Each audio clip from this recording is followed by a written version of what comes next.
Paz do Senhor, irmãos. João 16:33 diz assim: Tenho-vos dito isso para que em mim tenhais paz. No mundo tereis aflições, mas tende bom ânimo, eu venci o mundo.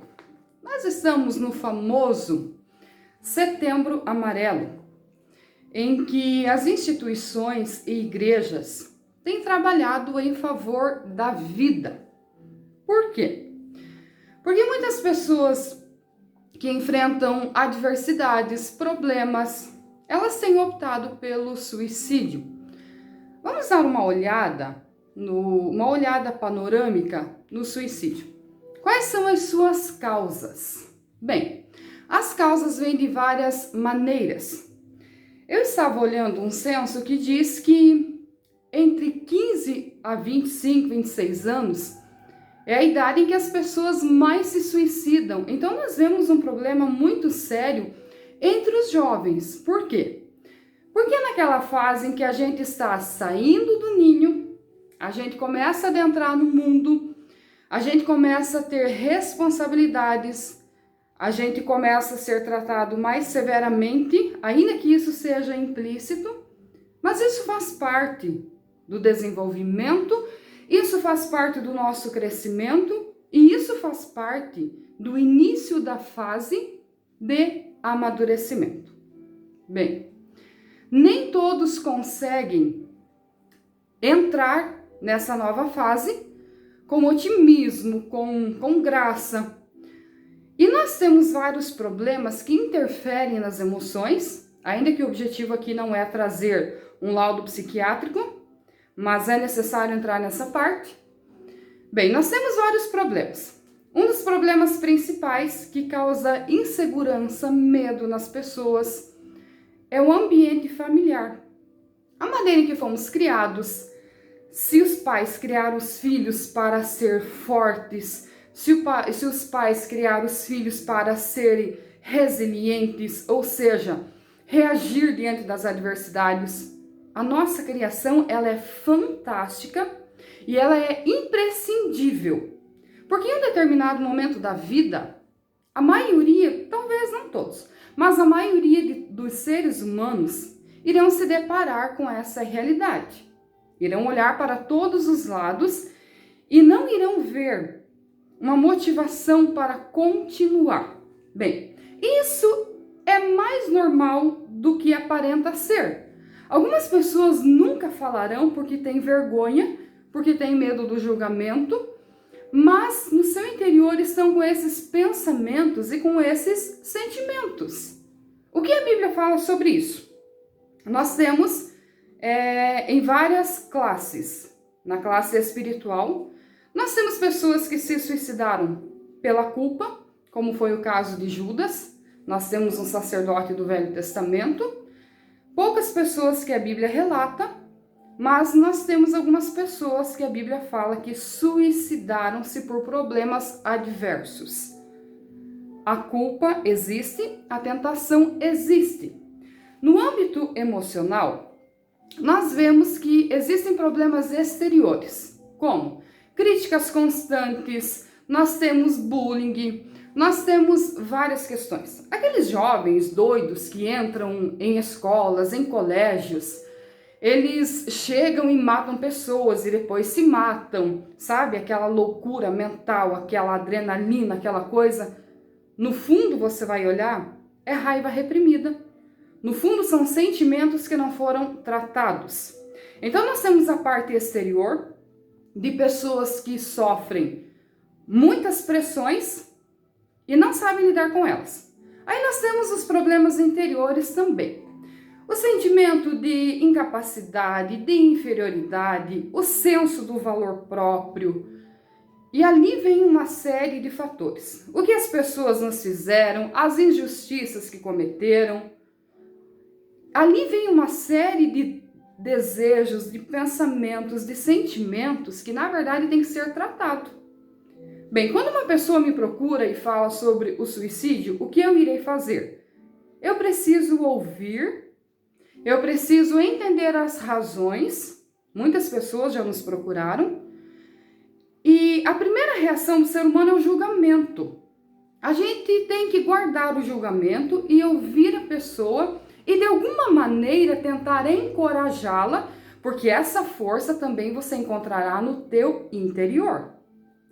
Então, a gente tenta encorajar a pessoa para que ela perceba a vida como ela é.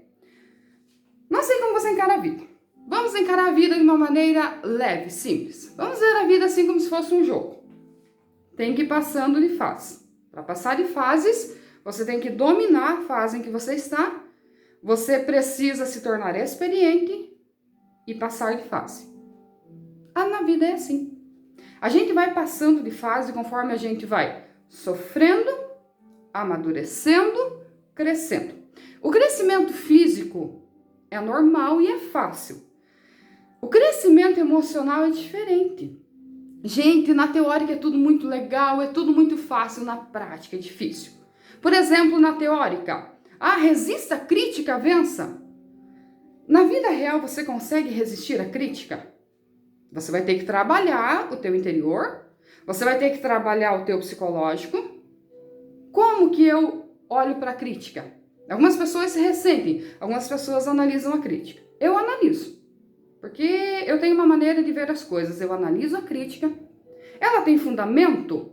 Eu não irei me ressentir. Eu irei ter que trabalhar aquele defeito meu. Nem todas as pessoas têm essa visão e essa capacidade.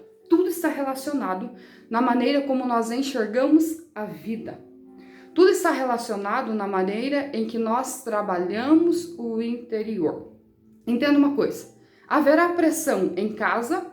Em alguns lares, pressões terríveis, famílias brigando, pais viciados em vários tipos de situações, droga, bebida, jogos, pais que colocam a família em situações precárias por causa dos seus vícios. Perceba, a pressão familiar é terrível. Mas aí nós temos as pressões da sociedade. Você sabia que algumas pessoas se aborrecem tanto pelas pressões da mídia? Porque a mídia coloca padrões de beleza inatingíveis. É por isso que hoje as empresas, é por isso que hoje a questão de clínicas estéticas, elas estão faturando muito dinheiro, porque as pessoas estão insatisfeitas. Não quer dizer que você não possa melhorar, mudar a tua aparência, o teu corpo, o teu cabelo. Você pode, desde que isso não tome proporções erradas, desde que isso não tome proporções em que venha tirar você do foco e que faça duvidar você da tua essência como ser humano. Então tem vários pontos. O que para alguma pessoa é simples, para outra pessoa é algo muito terrível de lidar. Então você percebe que independente das pressões familiares, sociais, pressões por parte da mídia, pressões no trabalho, às vezes você está lá no trabalho sofrendo alguma pressão, mas você precisa, porque você precisa sustentar a tua casa, a tua vida, a tua família. Se você não souber lidar com as pressões, você pode ir perdendo o gosto pela vida. Mas aí tem várias questões, não podemos olhar um lado só. Por exemplo, a rejeição. A rejeição é um dos sentimentos mais doloridos, sabia? A rejeição, fim de relacionamentos, para algumas pessoas, elas tiram de letra, para outras, não. Algumas pessoas sofrem tanto, essa dor é comparada a um luto. Então, o que nós compreendemos? É necessário ouvir as pessoas, cada uma tem uma causa, tá? Aquilo que me fere pode não te ferir, e aquilo que te fere pode não me ferir. Mas a gente deve ouvir, a gente deve aconselhar e a gente deve interceder. A intercessão pelas pessoas é muito linda. Agora eu quero entrar na parte espiritual. Vamos pensar um pouco a respeito de Jesus? O que Jesus tem a ver com essa questão? Jesus disse, eu quero que em mim vocês tenham paz. Aí Jesus disse assim, no mundo vocês terão aflições. Vamos fazer um tour ali na vida de Jesus? Vamos dar uma olhadinha assim por cima. Bem, Jesus é o Salvador, Jesus foi a pessoa que redimiu a humanidade, Jesus fez tantas coisas magníficas. Jesus foi rejeitado. Jesus recebeu a aprovação dos seus irmãos. após a sua morte e ressurreição. Porque, segundo a história, os próprios irmãos de Jesus o rejeitaram. Os próprios irmãos de Jesus o criticavam. Criticavam o seu ministério, não compreendiam a vida de Jesus, não compreendiam exatamente por que ele veio. A mãe de Jesus compreendia por causa da sua experiência, que um anjo lhe apareceu, que ela seria a mãe do Redentor. A mãe de Jesus é um ponto. Os irmãos de Jesus, outro ponto. Tiago, Judas e os nomes ali em que a Bíblia relata. Jesus sofreu pressão familiar? Sim. Jesus sofreu pressão por parte da sociedade atual? Sim. Por que Jesus não morreu antes do prazo? Porque tudo estava estabelecido. Mas virava e mexia, as pessoas queriam apedrejá-lo, as pessoas queriam matá-lo. E Jesus foi sofrendo todo tipo de problemas que nós sofremos. Por que nós devemos orar a Jesus? Porque ele viveu aqui como nós e ele nos compreende. Sabe que ele compreende a tua dor, os teus problemas, as tuas frustrações, as tuas raivas? Jesus compreende tudo. Claro que ele nos guia pela palavra. Vamos fazer o que é certo para vencer. Vamos pensar um pouco a tentação de Jesus que está registrada na Bíblia. A Bíblia diz que o diabo, a tentação de Jesus, a tentação ela tem 3 pontos. Vamos analisar o ponto em que está Jesus e Satanás no pináculo do templo. O que é o pináculo do templo? É a parte mais alta do templo. E Jesus está ali com Satanás. Aí Satanás diz para Jesus assim: se tu és o filho de Deus, lança-te daqui. Porque está escrito que aos teus anjos dará ordem ao teu respeito. O diabo está usando a escritura para persuadir Jesus. Vamos analisar de uma maneira bem simples? O diabo está induzindo Jesus ao suicídio. Ele está dizendo, se lança daqui. Aí como que Jesus venceu Satanás? Pela escritura, pela palavra. Talvez você nunca olhou a tentação de Jesus por esse ângulo, mas eu quero que você olhe. Porque é importante, porque aí você vai ver que não é só você que está passando por isso. O problema é que quando nós estamos sofrendo, nós pensamos que a rejeição, ela existe só para a nossa vida. Todos os casamentos são bons, o teu é ruim. Todos os casamentos têm faces. Claro que alguns casais têm mais maturidade, têm mais hombridade, sim, não vamos entrar no mérito da questão. Mas todo mundo passa por adversidades. Não é só você. Algumas pessoas não conseguem lidar com as perdas. Quando morre um familiar, eu estava vendo um repórter que se suicidou porque não suportou a dor do luto da mãe. A dor do luto, gente, ela é uma das piores coisas da vida humana. Dói mesmo. A gente sofre mesmo. As suas estruturas interiores emocionais, elas são abaladas mesmo. Sabe o que eu fiz após a morte do meu pai? 3 anos ficou uma dor no meu coração. Eu continuei a vida normal. Mas por 3 anos o meu coração doeu. Um dia eu entrei no meu quarto, dobrei os meus joelhos e disse: Espírito Santo, a partir de hoje, eu não quero mais sentir essa dor. Sabe o que aconteceu? O Senhor me curou naquele momento. Por isso que, numa visão cristã, eu estou dizendo para você, se volte para o Senhor. Quando você orar a respeito das tuas dores, você não terá julgamento da parte de Jesus. Você terá compreensão. Você terá amor, você terá cuidado. O Espírito Santo é o Consolador que está na terra. Olha como Deus nos cuida. Tem doutrinas filosóficas que dizem o seguinte: não, Deus criou um mundo, é como um relógio. Colocou o relógio lá, o relógio está funcionando e ele não está nem aí com o relógio. Não é assim. Deus não está longe da sua criação, Deus está perto. Mas eu preciso me voltar para Deus, eu preciso buscá-lo. Não tenha medo de falar com Deus a respeito desse sentimento. Não tenha medo de falar com Jesus a respeito desse desejo que está no teu coração. Não tenha medo. Ele compreende você. Quando ele subiu ao céu, ele disse o seguinte: eu vos deixarei outro Consolador. Quem é esse Consolador? O amado Espírito Santo, que ouve os nossos desabafos, os nossos choros, as nossas mágoas, as nossas tristezas. Ele ouve e ele compreende. Por que eu estou falando isso? Você precisa de um apoio psicológico, sim, psiquiátrico, sim, em certas fases da vida, tomar um medicamento, sim. Não se torne dependente a vida inteira também. Vai destruir teus neurônios, vai destruir tua vida, tá? As emoções, elas fazem parte da vida. Lembra do controle, tudo que é de mais é ruim, tudo que é de menos é ruim. A Bíblia ensina o quê? Equilíbrio, controle. Claro que até chegar nesse ponto leva um tempo. Tem que ter disciplina, tem que ter um monte de questões para que você chegue nesse ponto. Mas é possível chegar. Depois que você chegou nesse ponto, compreenda o seguinte: Jesus disse: em mim tenhais paz. Ah, mas o meu casamento está um problema. Mas em Jesus você pode ter paz. A minha vida financeira é uma droga. Continue trabalhando e tenha paz. A Bíblia diz: busca a paz, procura a paz e empenha-te por alcançá-la.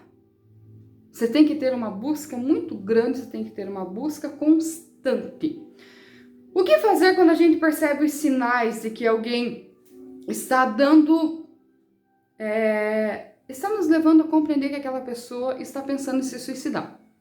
A gente precisa prestar atenção, a gente precisa fazer de tudo por aquela pessoa. E se depois que você fizer tudo, talvez você tenha essa experiência. E se você fez tudo por uma pessoa e ela cometeu suicídio, a culpa não é tua. Tem muitas pessoas que se culpam, que sofrem, anos após anos se tornaram dependentes de medicamentos porque isso aconteceu na sua família. Entenda, cada ser humano tem a consciência, cada ser humano tem o juízo interior e eu decido o que eu faço com a minha vida. Claro que o que eu fizer com a minha vida vai interferir nos meus familiares.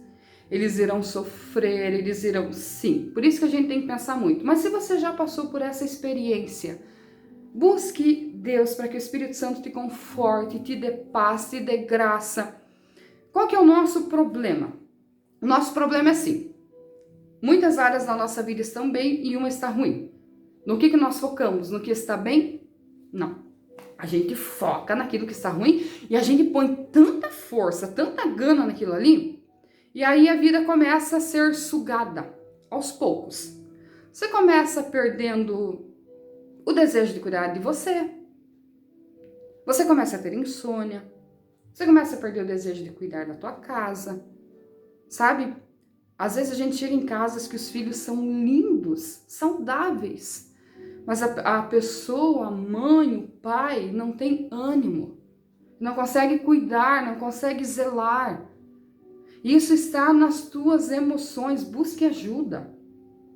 Busque ajuda de um psicólogo.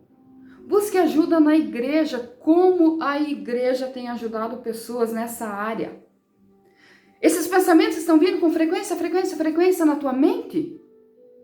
Pode ser de ordem espiritual, sim. Busque a Deus, porque você irá vencer. Esse é um problema interno. Ninguém fez nada para você, mas surgiu esse desejo no teu coração. Ele não surgiu aleatoriamente. Tente olhar para a vida de maneira diferente. A vida tem beleza? Tem. Ah, mas a vida tem dor e sofrimento? Tem também. A vida é feita de momentos.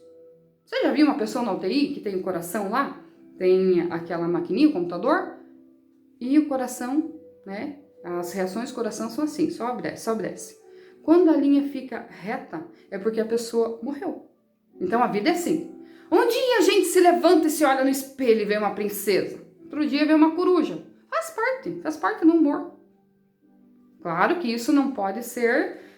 a todo dia eu tô lá em cima, lá embaixo, assim, excessos, tanto para um lado quanto para o outro. E já é um problema psicológico, já é um problema mental que tem que ser tratado. Mas assim como as doenças físicas são tratadas, as emocionais também são tratadas. E as espirituais também são tratadas.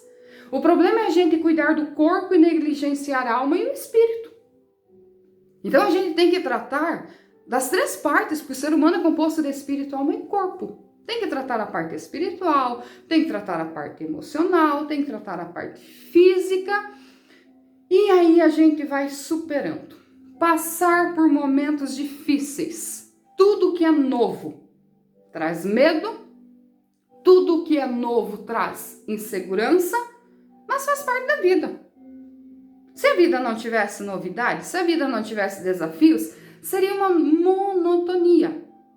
Você sabia que tem um versículo bíblico que diz assim: do que me adiantaria eu ter tudo? Carro, dinheiro, mulher, estou usando as minhas palavras. Do que adiantaria eu ter tudo? Aí o escritor diz assim: um aborto seria melhor.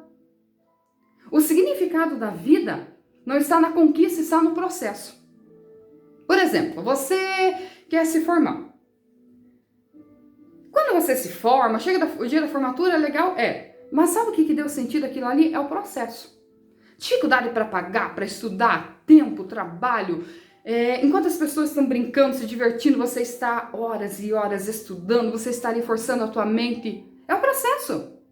O meu sonho é ter um carro. Depois que a gente tem um carro, é vaidade, porque aí quando a gente conquista, a gente não dá bola.